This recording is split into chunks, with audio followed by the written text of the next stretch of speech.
Panorama group, जो सोचता है वो करता है। आपके अपने सपनों का आशियाना। नमस्कार, मेरा नाम ज्ञानेश्वर है और आपने देखना शुरू किया है लाइव सिटीज। मेरे साथ रोज की तरह जुड़ रहे हैं, साथ ही बैठे हैं आज दिल्ली के और देश के जाने माने वरिष्ठ पत्रकार अजीत द्विवेदी जी। पटना में हैं हम दोनों और पटना के ताज होटल से आज हम कार्यक्रम को रिकॉर्ड कर रहे हैं। अजीत जी, आप पटना आए हुए हैं, बिहार आए हुए हैं, बिहार के चुनाव की सरगर्मी को पढ़ रहे हैं और पिछले 24 घंटे में सियासी हलचल इतनी तेज है। देखिए, प्रशांत किशोर तो रोज तूफान खड़ा कर ही दे रहे हैं और एनडीए को, बीजेपी को और जेडीयू को और सरकार में शामिल लोगों की परेशानियां पैदा कर रहे हैं। जवाब नहीं मिल रहे हैं सरकारी पक्ष को। लेकिन अब प्रशांत किशोर के पक्ष में जेडीयू के भीतर और बीजेपी से भी आवाज उठने लगी है। आपने देखा कि जब प्रशांत किशोर ने फाइलें खोली तो फिर जेडीयू के मुख्य प्रवक्ता नीरज कुमार ने क्या कहा कि जिन लोगों पर आरोप लगे हैं उन्हें सामने आकर जवाब देना चाहिए। और अब भारत सरकार के पूर्व केंद्रीय मंत्री राजकुमार सिंह, आरा के पूर्व सांसद, वह तो फट ही पड़े हैं। वह कह रहे हैं कि एक एक को जवाब देना चाहिए और यदि जवाब नहीं दे रहे हैं तो इसका मतलब वे गुनहगार हैं। जवाब दें, गलत है तो कोर्ट की नोटिस। और इसके साथ ही राजकुमार सिंह टिकटों के बंटवारे पर उन्होंने अपना गुस्सा भड़ास फिर से निकाल दी है। 2024 की हार याद है, राजकुमार सिंह हारे थे तो राधा चरण शाह, जिन्हें संदेश से टिकट दिए जाने की बात हो रही है, राजकुमार सिंह ने कहा ड्रग माफिया को टिकट मिलेगा। मैंने संजय झा को कह दिया है, हम विरोध करेंगे। उन्होंने कहा कि बरहरा में भगवान सिंह कुशवाहा को टिकट दिया जाएगा। यह तो 8 व्यक्तियों का हत्यारा है और यह व्यक्ति राजद से चुनाव लड़ा है, हमारा विरोध किया है। इतना ही छोड़ दीजिए, राजकुमार सिंह ने यह भी कह दिया कि यदि अमरिंदर प्रताप सिंह और राघवेंद्र प्रताप सिंह को टिकट दिया गया तो हम जाकर विरोध करेंगे। और यह बात हमने जेपी नड्डा को भी बता दी है। इन दोनों ने मुझे हराने का काम किया था। तो यह बात तो प्रशांत किशोर के तूफान के बाद और टिकटों के बंटवारे को लेकर जो एनडीए के भीतर की खींचतान है, अब राजकुमार सिंह को कौन सुनता है, नहीं सुनता। देखिए, चिराग पासवान ने फिर से कहा है, सम्मान की बातें की है कि बिना सम्मान कोई समझौता नहीं होगा। और सम्मान का मतलब सम्मानजनक सीटें, संख्या कितनी भगवान मालिक। चिराग पासवान के मन में क्या है, लोग सवाल करने लगते हैं और चिराग पासवान के लोग भी प्रशांत किशोर का हालचाल जानने के लिए बेताब। इसके आगे देखिए, मुकेश सहनी कह रहे हैं कि सीटों पर तो बातचीत हो सकती है, संख्या पर तो बातचीत हो सकती है, लेकिन डिप्टी सीएम के पद से कोई समझौता नहीं। और कल सीडब्ल्यूसी की बैठक। तो अजीत जी, जो 24 घंटे का तूफान है, इसे आप किस रूप में देख रहे हैं? देखिए, इसमें 2-3 बातें आपने कही ज्ञानेश्वर जी। हम लोग बारी बारी से उन सारी बातों पर चर्चा करेंगे। सबसे पहली बात तो ये, हमने जो देखा पिछले 24 घंटे में, हमने भी कल आपके स्टूडियो में बैठ करके रिकॉर्ड किया। हम कल से हम भी देख रहे हैं सारी चीजें और कल भी देखेंगे। उसमें एक चीजें तो बहुत स्पष्ट हैं। एक तो सबसे बड़ी बात क्या है ज्ञानेश्वर जी कि इंडिया ब्लॉक में झगड़ा है, इंडिया ब्लॉक में झगड़ा है, ये बहुत आत्मीय बात है। एनडीए में सब चीजें ठीक है, ये अब तक यही कहा जाता था। हम लोग भी ये मान रहे थे कि भाई अभी अमित शाह आए और उन्होंने सबसे मुलाकात की, सारी चीजें अमित शाह ठीक कर देंगे, सब फिक्स कर देंगे, अमित शाह के सामने कौन क्या बोलेगा। लेकिन अब एनडीए में ज्यादा विवाद हम देख रहे हैं कि खड़ा हो गया। एनडीए के अंदर भाई दोनों बड़ी पार्टियों के नेता, ये आपने ठीक कहा कि आर के सिंह चुनाव हार गए, उसके बाद से अपना रेलिवेंस तलाश रहे हैं। बिल्कुल। लेकिन वो जो बात कह रहे हैं, वो बात तो आम आदमी, बीजेपी का जो वर्कर है, उसकी भावना भी व्यक्त कर रहे हैं। बहुत सारे लोग ये बात सोच रहे हैं तो वो इरेलीवेंट मान ले हम लोग उनको, कि मान लीजिए या ये भी मान ले कि उनकी भी कोई महत्वाकांक्षा है, वो भी असेंबली का चुनाव लड़ना चाह रहे हैं, टिकट चाह रहे हैं। नहीं, यह सवाल भी पूछा गया जी, तो उन्होंने कहा यह फैसला पार्टी करेगी कि मुझे विधानसभा लड़ना है कि नहीं लड़ना है। और आपको पता है कि राजकुमार सिंह को प्रदेश का नेतृत्व पसंद नहीं करता। यह भी पता है कि जो वहां प्रधानमंत्री की सभा हुई थी, वहां राजकुमार सिंह नहीं थे। और जब अभी अमित शाह एनडीए के, बीजेपी के कार्यकर्ताओं से संवाद करने पहुंचे, तब भी न राजकुमार सिंह को बुलाया गया था और न राजकुमार सिंह साहबाद गए थे। हाँ, तो ये वही बात है ना। तो आपकी कुछ ना कुछ महत्वाकांक्षा भी बची हुई। बिल्कुल। बची हुई है। लोकसभा चुनाव हारने के बाद ये अफसोस भी लग रहा होगा कि क्या पता जीत जाते तो फिर मंत्री होते, लगातार होते।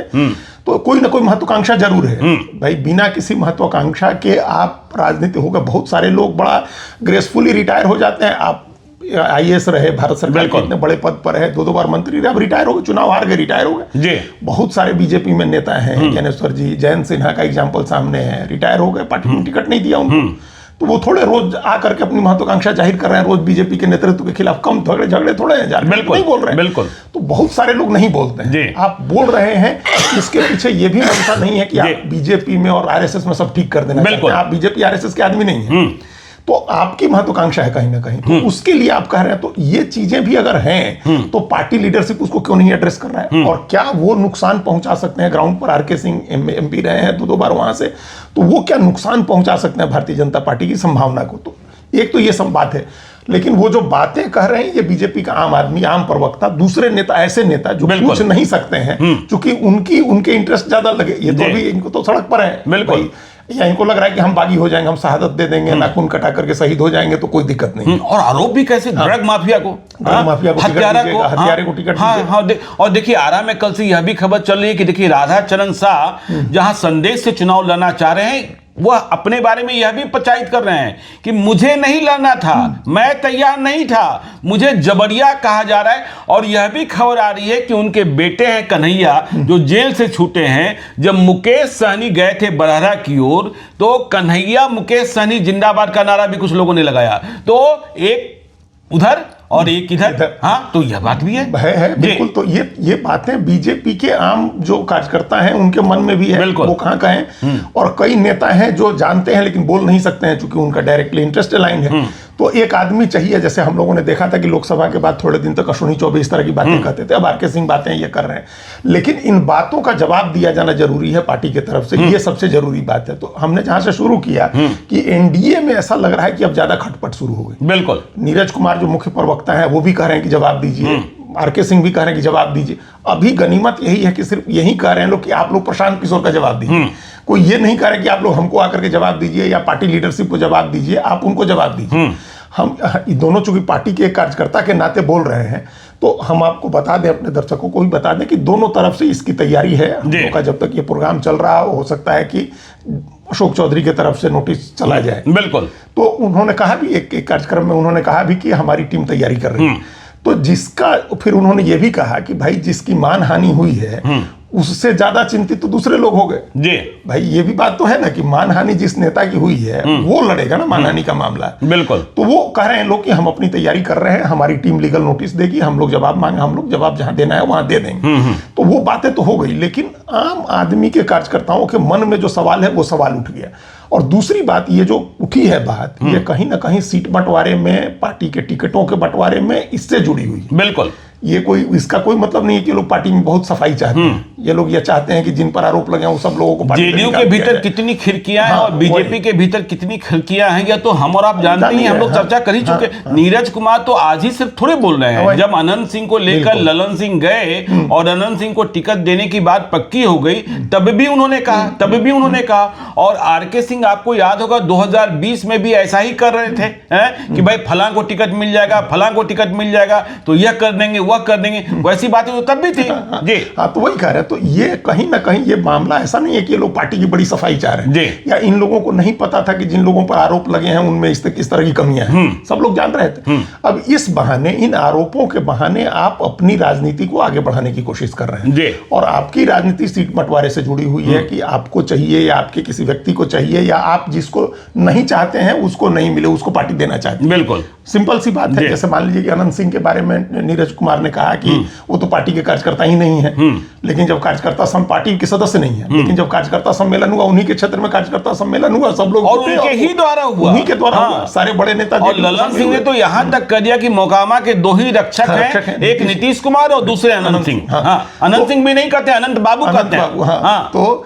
तो अब ये पर्सनल, या तो आपकी किसी व्यक्ति से, जैसे उन्होंने कहा राजकुमार सिंह ने, तो अब मान लीजिए राधाचरण शाह के बारे में तो ऐसी बात नहीं है कि जो सिर्फ आप ही जानते हैं, दूसरे लोग नहीं जानते। बिल्कुल। और या आप भी कल जाने हैं, आप भी पहले से जान रहे हैं।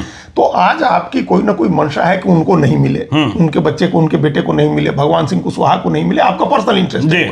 आपके साथ दुश्मनी की किसी ने, आपके साथ जैसे जैसे वो आप हार गए, तो ये कह रहे हैं कि लोगों ने हरवाने के लिए काम किया। हम लोग कितनी बार चर्चा कर चुके हैं ज्ञानेश्वर जी की उनका जो कोर वोटर था वो घर ही पर नहीं था, वो घरों में ताले लगे हुए थे। आपका कोर वोट कौन वोट करे?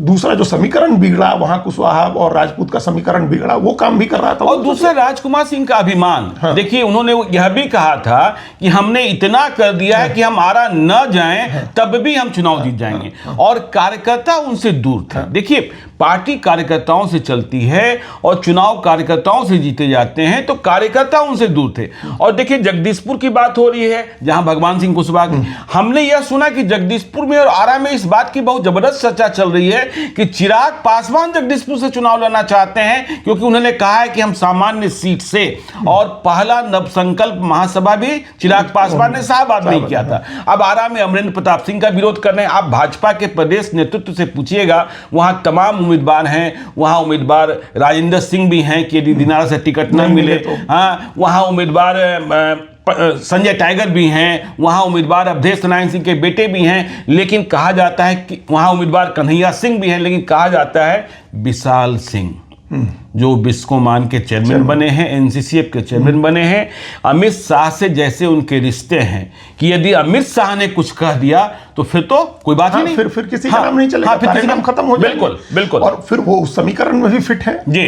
अगर यंग चेहरा भी ले आना है, टिकट बदलनी है, नया चेहरा ले आना है, और एक सक्षम आदमी जिसने बिस्कोमान का मतलब आप हम लोग पहले सुनील सिंह जानते हैं, वो वर्चस्व तोड़ा है, तो एक नया चेहरे की बात है, वो समीकरण भी ठीक है उनका, लेकिन वो फैसला बीजेपी पार्टी के फोरम पर होना है अपना। ये तमाम लोग जो अभी जो सवाल उठे हैं, ये जो तमाम बातें उठी हैं, वो पर्सनल इंटरेस्ट से जुड़ी हुई बातें हैं। पार्टी की सफाई या पार्टी का इंटरेस्ट कुछ सर्व हो जाए तो अलग बात है, उससे ज्यादा इसमें कुछ नहीं है। क्योंकि पार्टी में जो पदाधिकारी हैं उनके लेवल पर तो सार्वजनिक बयान नहीं दिया जा रहा है। कोई पदाधिकारी, कोई ऐसा जो महामंत्री है या अध्यक्ष है वो तो नहीं पूछ रहा है, सफाई नहीं मांग रहा है, कारण बताओ नोटिस तो नहीं जारी हुआ है किसी को। तो वो बातें सब आदमी, उसमें पार्टियों की लाइन यही है, हम लाइन सुने पार्टियों की, बीजेपी के भी नेता की, कि भाई प्रशांत किशोर जो कह रहे हैं उनके आरोप एक विपक्षी पार्टी के आरोप हैं, वो कोई आदमी किसी के ऊपर लगा सकता है, और अगर कोई मानहानिकारक आरोप है तो उसका कानूनी रूप से जवाब दिया जाएगा, राजनीतिक रूप से जनता सड़क पर। लेकिन अब प्रशांत किशोर को भी विपक्ष मानना पड़ रहा है ना, दोनों बड़े गठबंधनों को। और प्रशांत किशोर जिस तरीके से तूफान पैदा कर रहे हैं, सुशील कुमार मोदी की याद आती है, और सुशील कुमार मोदी को प्रशांत किशोर भी याद करते हैं कि भाई जिस तरीके से दस्तावेज के साथ आते हैं ठीक वैसे। और प्रशांत किशोर पर जवाब, देखिए जो पैसों की बात होती है तो प्रशांत किशोर का कहना है, प्रशांत किशोर के लोगों का कहना है कि आप कह रहे हो कि मुझे कंपनियों ने चंदा दिया, जनसुराज पार्टी को या किसी अन्य संस्थान को। तो भाई देश में ऐसी कौन सी पार्टी है जिसे कंपनियों ने चंदा नहीं दिया है? ठीक बात है। और जनता दल यूनाइटेड के बारे में तो यहां तक कहा जाता है कि इलेक्टोरल बॉन्ड, आपको याद होगा कि कहा गया कि जेडीयू के प्रदेश कार्यालय में कुछ लोग फेंक कर चले गए थे, और जब उन्होंने देखा तो उसे बैंक में जमा किया और भुना भी लिया। भुना भी लिया।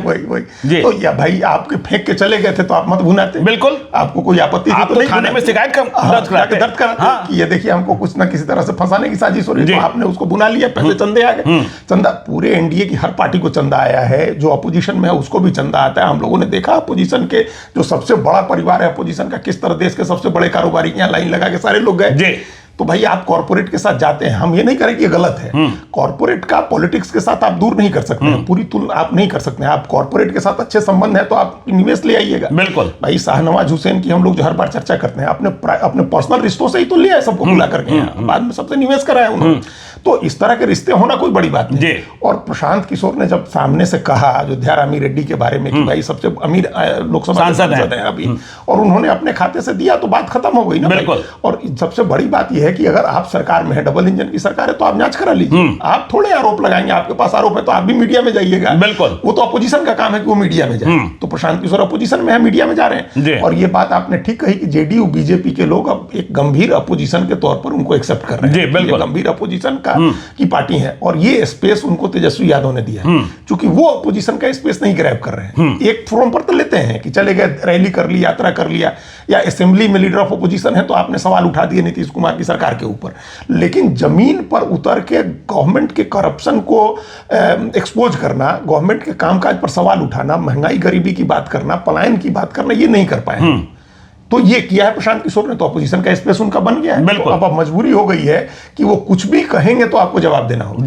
ये नहीं हो सकता कि आप इग्नोर कर दें उनको, जवाब देना होगा। अब आप उनकी आलोचना करें, उनका समर्थन करें, अब ये स्पेस तो हो गया है कि आप इग्नोर नहीं कर सकते। और तेजस्वी यादव परिवार से बाहर नहीं निकल पा रहे परिवार। और देखिए, मुझे कल रात कोई बता रहे थे जो उनके परिवार की हलचल की खबर रखते हैं कि लालू यादव तेजस्वी यादव के साथ खड़े हैं, लेकिन राबड़ी देवी की सहानुभूति आज भी मीसा भारती के साथ है, आज भी रोहिणी आचार्य के साथ है और तेज प्रताप यादव के साथ है। और जो हमारे सूत्र हैं उन्होंने बताया कि देखिए, मीसा भारती ने भी एक उम्मीदवारों की लिस्ट सौंपी थी जो चर्चा है, और जब उस पर रजामंदी नहीं हुई तो मीसा भारती भी नाराज हो गई। कहने वाले यह भी कहते हैं कि जब पिंडदान करने लालू यादव गया तो गया जी के बाद उन्हें दिल्ली ही जाना था, लेकिन अब क्या हुआ, कैसे हुआ, और आपको पता ही है कि ये घटना के बारे में, जिसके बारे में बहुत चर्चाएं होती है कि पटना में नाराज हो गई थी मीसा भारती, इसके बाद होटल चली गई थी।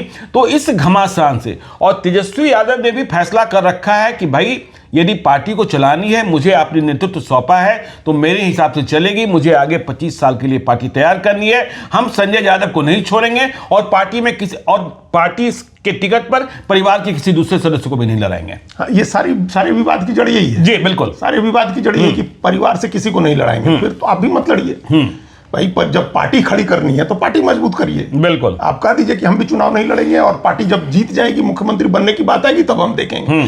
तो आप स्वयं लड़ेंगे, आप परिवार के दूसरे लोगों को नहीं लड़ाएंगे, तो इस बात को कौन एक्सेप्ट करेगा। एक राजनीतिक परिवार के हर व्यक्ति की राजनीतिक महत्वाकांक्षा होती है और इसमें कोई बुराई नहीं है। अगर वो सर्व कर सकता है बेटर तरीके से तो उसको मौका मिलना चाहिए। बिल्कुल, ये एक सिद्धांत की बात है। और ये भी सिद्धांत की बात है कि अगर आप जब लड़ेंगे तो आपके परिवार के दूसरे लोग भी लड़ने के लिए कहेंगे। ये नहीं हो सकता है कि आप लड़िए और आप सारी मलाई आप खाइए, पिताजी की कमाई है ना भाई। तेजस्वी यादव की बनाई हुई पार्टी तो है नहीं। ये तो हर व्यक्ति अपने पिता की कमाई में हिस्सा खोज रहा है। तेजस्वी यादव भी अपने पिता की कमाई में हिस्सा खोज रहे हैं। अब वो चाहते हैं कि वो सारा हिस्सा उनको अकेले मिल जाए, तो ये नहीं होता है। ये मिल बांट करके, जिस तरह से लालू यादव ने चलाई शुरू में, या मुलायम सिंह यादव ने चलाई, तमाम नेताओं ने एक मॉडल बनाया हुआ है, उस मॉडल पर काम करना चाहिए। अब हम इसमें 2-3 बातें इस पे आपने जो कही, जैसे आज हमारी एक नेता से बात हुई, आरजेडी के समझदार अच्छे नेता से, उन्होंने कहा कि सिर्फ परिवार नाराज नहीं है, बिल्कुल पार्टी बहुत नाराज है। संजय यादव से पार्टी के बड़े नेता, तमाम नेता नाराज हैं जी। उन्होंने नाम लिया, कहा कि सारे लोग दुखी हैं, कोई कहेगा नहीं, लेकिन चाहे मंगनीलाल मंडल हो, चाहे अब्दुल बारी सिद्दीकी हो, चाहे जयप्रकाश यादव हो, जितने पुराने नेता हैं, हर व्यक्ति इस बात से, जो लालू जी के हैं, जो लालू जी के जमाने से आ रहे, तो पार्टी भी तो लालू जी की है। बिल्कुल, तो ये नहीं होगा ना कि लालू जी की पार्टी ले लिए, लालू जी की लीगेसी ले लिया। हमने 3 नाम इसलिए लिए कि ये तीनों मुस्लिम यादव नाम हैं और 32% को रिप्रेजेंट कर रहे हैं। तो आप इनको खारिज नहीं कर सकते हैं। ये अपने अपने इलाके में, लालू यादव के समय जब इंपॉर्टेंट थे, तो तेजस्वी के समय तो ज्यादा इंपॉर्टेंट हो गए। जब लालू यादव को जरूरत थी इन लोगों की, इन चेहरों की, तो ऐसा तो नहीं हो सकता है कि तेजस्वी यादव और हमारे लालू यादव से बड़े हो गए। और हमारे सूत्र बताते हैं कि आज की तारीख में जो 3 प्रमुख किरदार हैं तेजस्वी यादव के, और 3 प्रमुख सहयोगी हैं, देखिए इसमें बदलाव आया है। जो SSS की बात मत कीजिए, आज संजय यादव, और जैसे ही आया, चूंकि प्रबंधन की बात होती है, तो MLC मतलब बिस्कोमान के एक्स चेयरमैन सुनील सिंह फिर से करीब हो गए हैं। संजय यादव, सुनील सिंह और विनोद जायसवाल MLC, क्योंकि हर प्रकार का प्रबंधन किया जाना है।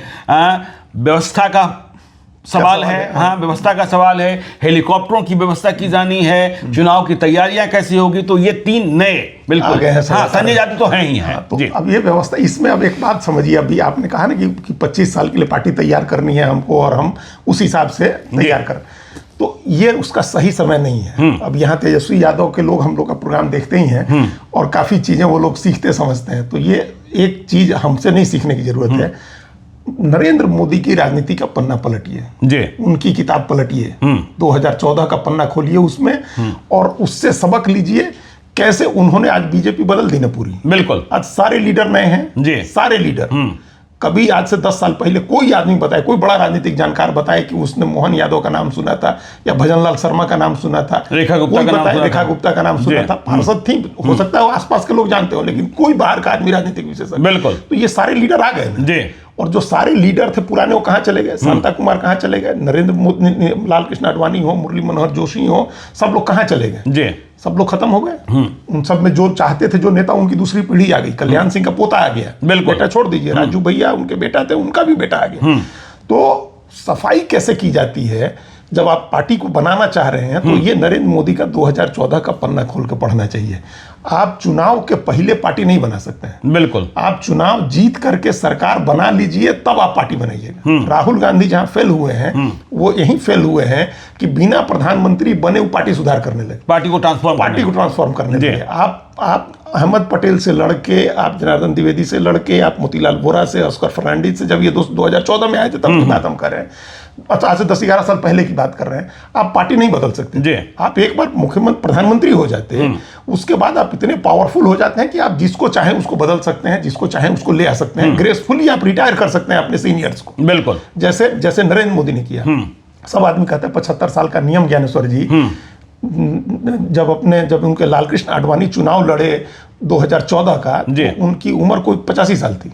अच्छा, हाँ, आप सोचिए 89 साल 90 साल की उम्र तक वो एमपी थे। बिल्कुल। 80 साल के करीब उम्र थी मुरली मनोहर जोशी की। थोड़े इन्होंने टिकट काट दी नरेंद्र मोदी। भाई जोशी जी भी लड़े, आडवाणी जी भी लड़े, सब लड़े जी। यशवंत सिन्हा भी साथ में थे, अरुण शौरी भी साथ में थे। जितने पुराने लोग सब नाराज हुए, सब बाद में उनकी आलोचना करते हैं, लेकिन उस समय उन्होंने सबका साथ लिया क्योंकि उनको बनना था। सबका साथ असली यही है, सबका साथ सबका विकास असली यही है कि उन्होंने सबका साथ लिया और फिर किनारे लगा दिया जब बन गए तो जी। बिल्कुल। और यहाँ तेजस्वी यादव के साथ क्या है कि आप बने नहीं है, पहले आप किनारे लगा रहे हैं। तो जब आप उस समय आप इतने पावरफुल नहीं है, आपका शरीर इतना मजबूत नहीं है रोग से लड़ने की। आप जब बीमार शरीर होता है तो आप अचानक, लोग क्यों कहते हैं कि आप रोग से लड़ने के लिए आप पथ्य खाइए, पुराना चावल खाइए। बिल्कुल।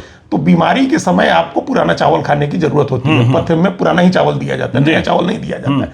तो आज उनको पुराने तमाम नेताओं की जरूरत है। आज उनको लालू यादव के एडवाइस की जरूरत है। उनको दूसरे जितने हमने नाम लिए या और भी जो नाम छूट गए, जैसे आलोक मेहता है, जैसे जयप्रकाश यादव हैं, जैसे अब्दुल बारी सिद्दीकी हैं, इन सबकी जरूरत है पार्टी में। तो इन सबको साथ लेकर के चलिए। परिवार की जरूरत है, परिवार के महिलाओं की जरूरत है, आपको भाई की जरूरत है। इन तमाम लोगों को अगर आप साथ लेकर के चलते, बन जाते, उसके बाद देखते कि किसकी कहां जगह बनती है, उस जगह के हिसाब से आप उसको एडजस्ट करते। ये अचानक से शुरू कर दिया इन लोगों। चलिए अब तेजस्वी यादव से आगे बढ़ते हैं। चिराग पासवान, हाँ, उन पर भी करेंगे, लेकिन तीसरी बार हम ये सवाल आपके साथ सामने दोहरा रहे हैं कि संजय यादव को सलाहकार रखिए, उनको सबसे महत्वपूर्ण व्यक्ति रखिए, लेकिन आप उनको पार्टी का नेता मत बनाइए। इससे सबसे ज्यादा लोग, घर के लोग भी चिढ़े हुए हैं। हो सकता है वो आपके लिए उपयोगी हो, लेकिन घर के लोग भी चिढ़े हैं, पार्टी के लोग भी चिढ़े हैं जी। बिल्कुल। तो इसको थोड़ा आपको वो करना चाहिए है। लोग जाना क्या कि नरेंद्र मोदी के साथ कितने लोग गुजरात से आए, सही बात है, कोई नहीं जाना। तो आप भी मत जनाइए, आप पर्दे के पीछे रखिए रणनीतिकार को। तो चलिए अब देखिए चिराग पासवान की ओर चलते हैं। चिराग पासवान ने फिर कहा है कि सम्मान से कोई समझौता नहीं, और सम्मान की जैसे ही बात आती है सम्मानजनक सीटें।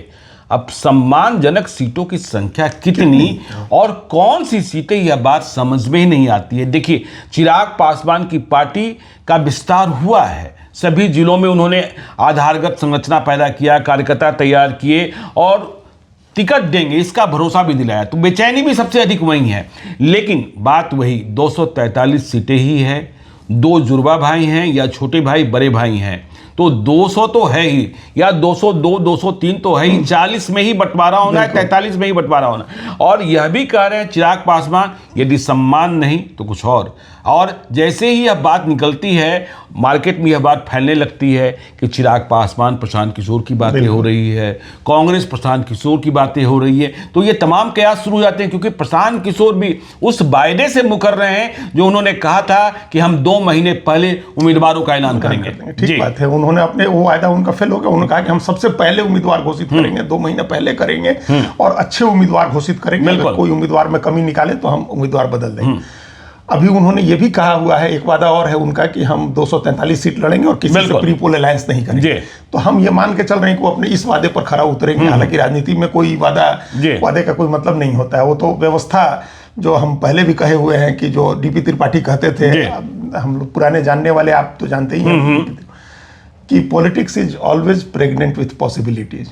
बिल्कुल। वो हमेशा कहते थे कि संभावनाओं से हमेशा गर्भवती होती है, कब डिलीवरी होगी खाली इसको ये देखने की बात होती है। तो संभावनाओं से भरी हुई है बिहार की राजनीति भी। अब ये चर्चा जो आपने कही क्या ऐसा गठबंधन की हो जाए जिसमें प्रशांत किशोर हो, कांग्रेस हो, चिराग पासवान हो, दलित चेहरा हो मुख्यमंत्री के लिए, ये सब चीजें भी बातें चली क्योंकि कांग्रेस से बात बनती हुई मतलब सहमति से। देखिए, बाहरी दिखावा हो जाए और आपका महागठबंधन हो जाए यह दूसरी बात है, लेकिन आंतरिक सहमति होती दिखाई नहीं पड़ती। खुशी खुशी आप मिल रहे हैं, हाँ खुशी खुशी नहीं मिल रहे हैं आप, हाँ दबाव है। और यदि दबाव है तो फिर एनडीए से लड़ना बिहार में बहुत ही मुश्किल हो जाता है, क्योंकि जितने पंडित हैं और जितने जो पोल ट्रैकर्स हैं वह कह रहे हैं कि एनडीए को एज प्राप्त है। हाँ है, ये सब आदमी कह रहा है।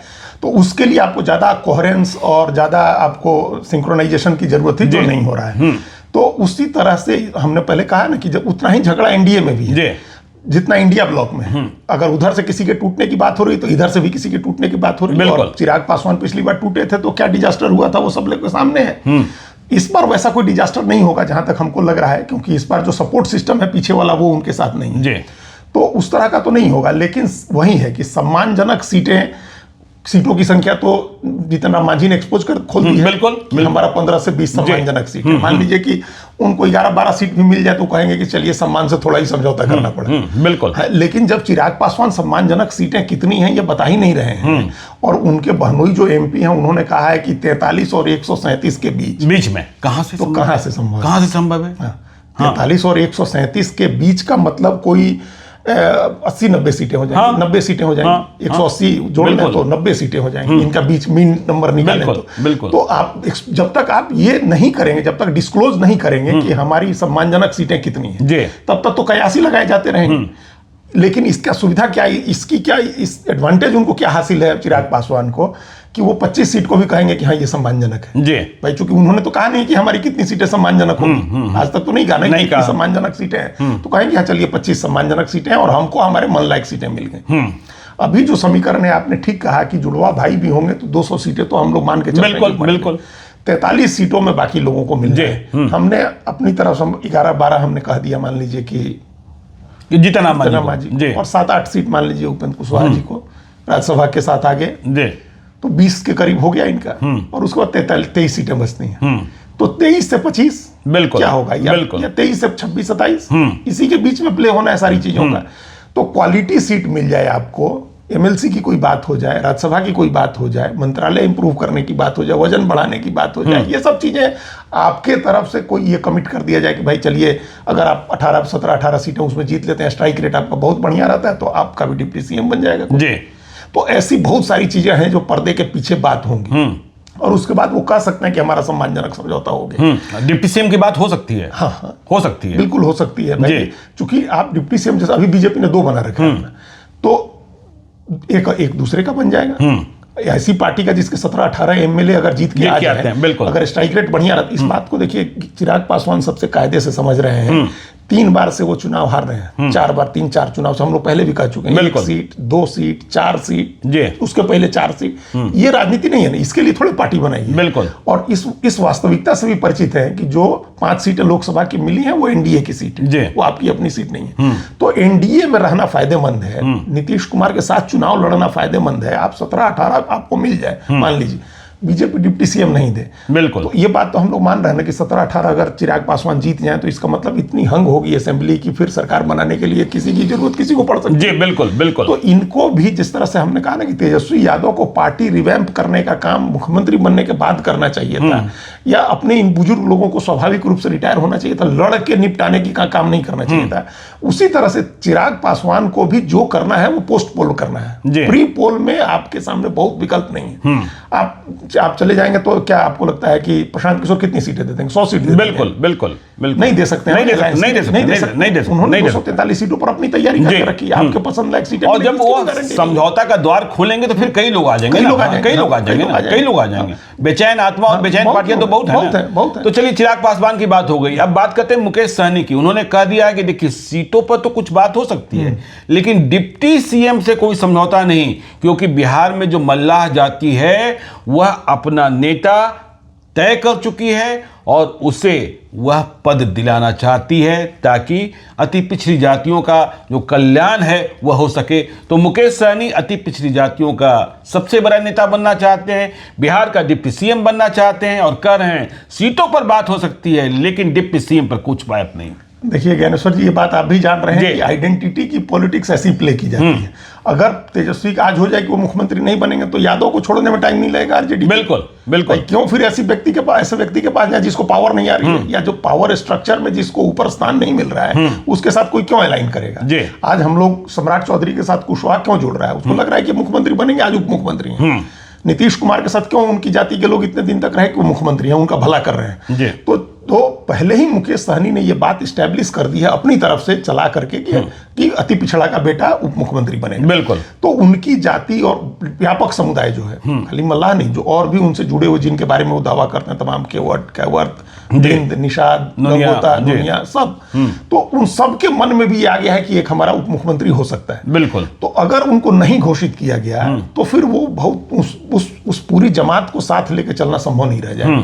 स्वाभाविक रुझान हम लोग जानते हैं अति पिछड़ों का बीजेपी की तरफ है, एक अति पिछड़ा प्राइम मिनिस्टर है, नीतीश कुमार की तरफ है, तो उसको साथ में ले आना फिर बड़ा मुश्किल हो जाएगा। इनको अपना कोर वोट, जिसके बारे में हम लोग भी मानते हैं कि एज ए लीडर इमर्ज हो चुके हैं उस कास्ट के, बिल्कुल, लेकिन कब तक आपको लीडर मानेगा, जब तक आप, मैं एक बार मान लिया, 2 बार मान लिया, अगर आप लगातार फेल होंगे तो नहीं मानेगा वो।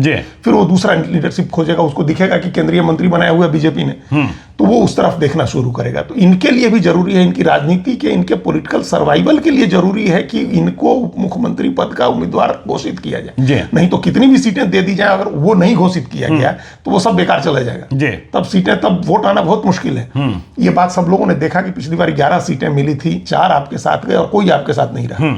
तो ये समस्या है ना, 3 लोकसभा की सीटें मिली और तीनों के बारे में तरह तरह की खबरें आई और तीनों हार गया। तो अब एक ही चीज है, आपको अपने कास्ट का वोट जोड़े रखने के लिए कि आपको डिप्टी सीएम अनाउंस कर दिया जाए, सीटें चाहे जितनी मिले। बिल्कुल। लेकिन अगर 14-15 सीटों की बात हो रही है तो उसने पर डिप्टी सीएम जब आप घोषित करेंगे 14-15 सीटें दे करके, नहीं 14-15 को तो मानेंगे ही नहीं है। 14-15 जब बात होगी तो फिर वो दूसरे जगह दरवाजे खोल लेंगे, यह बात भी समझने की बात है। ठीक बात है, लेकिन ज्ञानेश्वर जी उधर जिधर जिस तरह इधर बांध लिए हम लोग 43 सीट में खेल होना है, वहां भी कितने, वहां भी तो लगभग बीच में एक बात आई, हाँ बीच में एक बात आई थी ना कि मुकेश सहनी आते हैं तो अति पिछड़ी वोटों की गोलबंदी के लिए दोनों जो जुड़वा भाई हैं वह आधी सीटें छोड़ेंगे जितनी सीटें मुकेश सहनी को दी जानी है। खैर चलिए, मुकेश सहनी की बातें हो गई। CWC कल मल्लिकार्जुन खड़गे, राहुल गांधी और बिहार का चुनाव, क्या CWC में बैठक में फैसला हो जाएगा कि महागठबंधन बिहार में सलामत है और तेजस्वी यादव बिहार के मुख्यमंत्री हैं, भावी मुख्यमंत्री हैं? नहीं हो जाएगा या नहीं, ये नहीं कह सकते हैं ज्ञानेश्वर जी, लेकिन ये कहेंगे कि कर लेना चाहिए, कर लेना चाहिए। जी बिल्कुल, हमने कल भी आपके साथ बातचीत में ये बात कही थी कि CWC में फैसला करिए आप, बिल्कुल, कि हम तेजस्वी यादव को मुख्यमंत्री बनाएंगे और जा करके उनको कहिए, उनके घर पे जाइए, लालू यादव के घर पे, और कहिए कि हमारे मुख्यमंत्री के दावेदार हैं। अगर ईमानदारी से आप बिहार में एनडीए को हराना चाहते हैं, बीजेपी को रोकना चाहते हैं, आपका कमिटमेंट है, अगर इसमें आपको कोई दबाव है कि भाई बहुत लोग दबाव में राजनीति करते हैं, पर्दे के पीछे के दबाव में कैसे मायावती खत्म हो गई, आप किसी ऐसे दबाव में राजनीति कर रहे हैं तो अलग बात है, या अपने रिवाइवल के लिए राजनीति कर रहे हैं तब अलग बात है। अगर ईमानदारी से, जिस ईमानदारी से बाकी सब लोग आपके साथ जुड़े थे लोकसभा चुनाव में और बीजेपी को रोक दिया, कंटेन कर दिया 240 सीट पर, अगर ऐसी ईमानदारी कांग्रेस के अंदर है तो CWC में डिसाइड करे। वहां क्या है, वहां भी मुख्यमंत्री का फैसला होने के बाद सीटों पर समझौता हो सकता है। बिल्कुल, 130, 128 ऐसा कुछ आ सकती है। आरजेडी अगर अनाउंस कर दे कि ये मुख्यमंत्री के दावेदार हैं और ये भी कह के कि जैसे 43 सीट जीतने के बाद भी नीतीश कुमार को एनडीए ने मुख्यमंत्री बनाया था, वैसे ही अगर हमारी इंडिया ब्लॉक की सरकार बनेगी, आरजेडी को कितनी भी सीटें आई रहेंगी, तेजस्वी मुख्यमंत्री होंगे, ये अनाउंस करके तब जाना चाहिए CWC। अगर हो रही है इतना बड़ा आयोजन आप कर रहे हैं तो कोई बड़ी घोषणा करिए, कोई बड़ी तैयारी करिए, ये बैठ करके और फुलझड़ी छोड़ने का टाइम नहीं है आप चुनाव में। चलिए, फुलझड़ी छोड़ने का टाइम नहीं है तो पिछले 24 घंटे की जो सियासत है वह समझाने की हमने कोशिश की है आज के शो में। तो आप देखते रहिए लाइव सिटीज को। यदि अब तक आपने हमारे यूट्यूब चैनल लाइव सिटी को सब्सक्राइब नहीं किया है तो जरूर कर लीजिएगा, और यदि इस वीडियो को आप फेसबुक पेज के माध्यम से देखो, पेज को लाइक कीजिएगा, हैंडल X पर भी हमें फॉलो कीजिए। धन्यवाद।